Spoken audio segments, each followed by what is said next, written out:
Kung alam na po pala ng Diyos ang ating mga kailangan bago pa man natin ito sabihin sa Kanya, bakit pa po ba natin kailangang manalangin? Ngayon po ay Tuesday ng unang linggo ng Kwaresma at ang mabuting balita ng Panginoon ayon kay San Mateo. Papuri sa iyo, Panginoon. Sa pananalangin ninyo'y huwag kayong gagamit ng maraming salitang walang kabuluhan, gaya ng ginagawa ng mga hindi nakakakilala sa Diyos. Ang akala nila'y pakikinggan sila ng Diyos dahil sa dami ng kanilang salita. Huwag ninyo silang tutularan.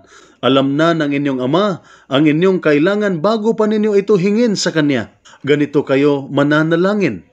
Ama naming nasa langit, sambahin nawa ang pangalan mo. Naway maghari ka sa amin, sundin nawa ang iyong kalooban dito sa lupa tulad ng sa langit.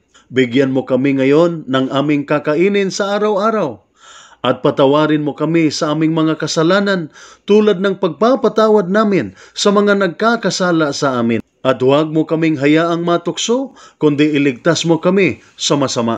Ang mabuting balita ng ating Panginoon. Pinupuri ka namin, Panginoong Hesukristo. Sa pamamagitan ng ating patuloy na buhay panalangin, tayo ay nagiging mas malapit sa Diyos. Sa katunayan, habang tayo ay patuloy na nananalangin, mas lalo tayong nalalapit sa Diyos. Kung hindi pa bahagi ng ating buhay ang panalangin, kung wala pa tayong regular na schedule ng pagdadasal sa araw-araw, subukan nating magkaroon ng consistent prayer life. At magugulat na lamang tayo sa paglago ng ating pakikipagkaibigan kay Jesus. Kaya manalangin tayo, hindi po dahil mayroon tayong kailangang hilingin sa Diyos. Dahil totoong alam na ng Diyos ang ating mga kailangan bago pa man natin ito sabihin sa Kanya. Alam na ng Diyos ang ating mga kailangan at ang ating mga ninanais sa ngayon, bukas at sa hinaharap.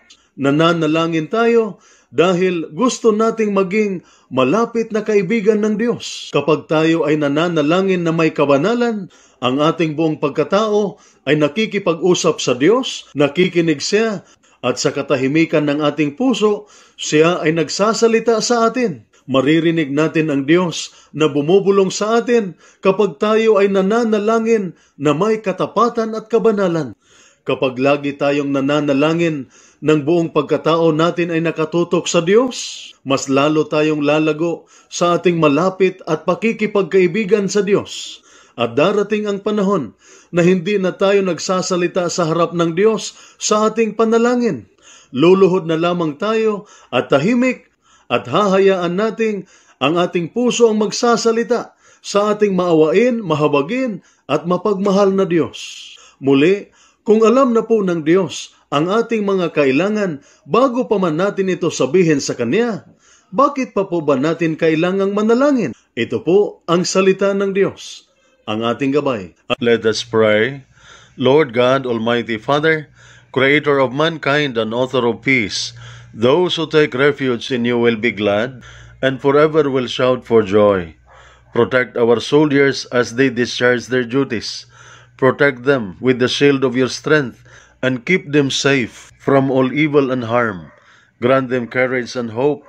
May they ever experience your firm support, gentle love, and compassionate healing. Be their constant companion and the refuge in every adversity. Be their power and protector, leading them from darkness to light. May the power of your love enable them to return home in safety, that with all those who love and care for them, they may ever rejoice and praise you for your loving care. We ask this through Christ our Lord. Amen. Mary, Queen of Peace, pray for us. Saint Michael the Archangel, pray for us.